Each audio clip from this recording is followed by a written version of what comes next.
Hello Internet! I'm the Disney Brain, and with all of my recent Ranger videos doing pretty well, it only feels right that we take a closer look at the day that started it all. I am, of course, referring to Day of the Dumpster, the pilot episode for all of Power Rangers. In my Megaforce analysis, I broke down why their pilot episode failed as a generic clone of this one, so we'll discuss some of the things that this episode does right in comparison, as well as talk a bit about the 2017 film. And don't worry, I've seen your votes and the Dino Thunder video is also on the way. So, without further ado, let's jump right in. We start things off with a pair of astronauts landing on the moon and uncovering some kind of dumpster. They naturally open it up because, honestly, I can't think of a single TV show or movie where the explorers in question proceed in any other way. This awakens Rita Repulsa and her merry band of evildoers who now plan to conquer Earth, since it happens to be the closest planet. Now we get to the actual Rangers, and even though the original seasons were nothing if not over the top, pay close attention to the subtlety that's still utilized here. Kimberly is introduced as a gymnast. Other seasons would have just made that a side note, but it's something that constantly defines her throughout the series, including defining her fighting style. So much so that different shade of pink sent her out on a high note by allowing her to live out her Olympic aspirations. Even some later seasons would have had issues getting that characterization right, to say nothing of her other traits that would be relevant in later episodes.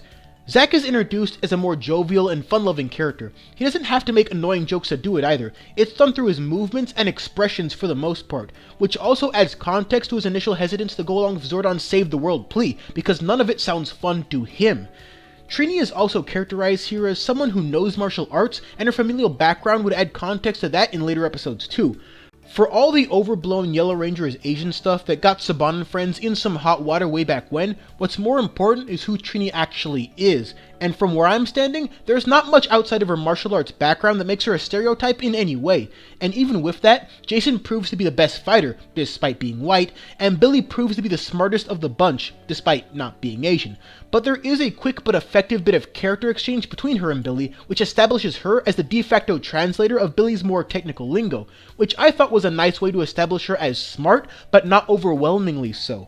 Next we have Billy himself, who is a fairly prototypical nerd, but notice that his first on-screen action is trying to challenge that archetype by learning how to defend himself.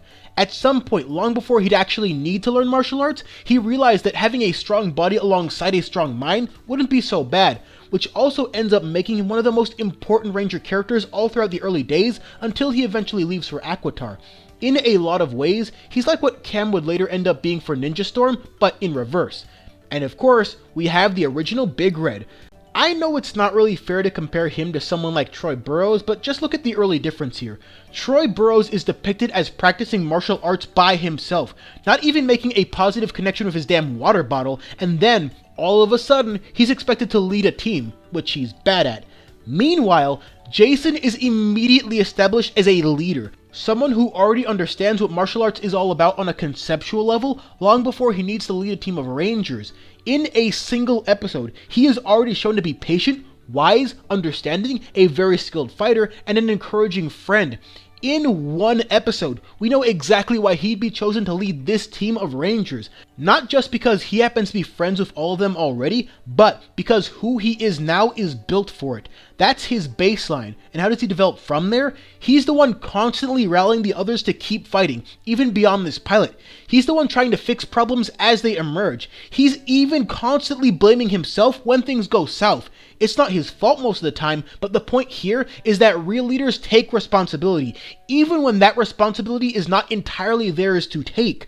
But at no point could it ever be confused with a standalone god complex, because it all stems from genuinely loving his friends and his team.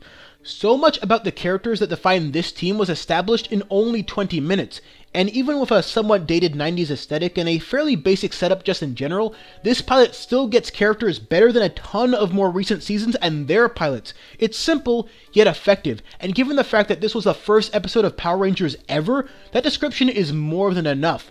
The characters have now been firmly established while allowing plenty of room for multiple seasons of growth. The enemies have been established, although their threat level is debatable before the Lord himself shows up, a villain so badass that he sent parents running to the complaint box. You could even make the argument that they prime Bulk and Skull for their important future development here. Their first noteworthy on-screen action is learning to fight, and if you exclude Skull's samurai cameo, their last on-screen action as a duo was also a fight, but a much more selfless and important fight. Needless to say, Jason's points about the purpose of martial arts eventually did reach Bulk and Skull too.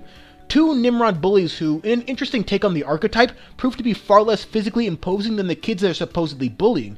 This isn't to say that Saban, Satcher, Judlin, and the team had the entire franchise mapped out through In Space, but it does speak to the idea that they did understand how to progress the series from its roots, even though they probably didn't know what the fully grown tree would look like, so to speak.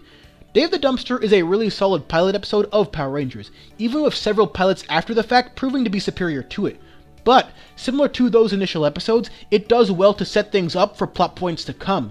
There's a ton of Mighty Morphin episodes, so the show can take its time to methodically develop everyone, sometimes in silly ways, but sometimes in smart ways.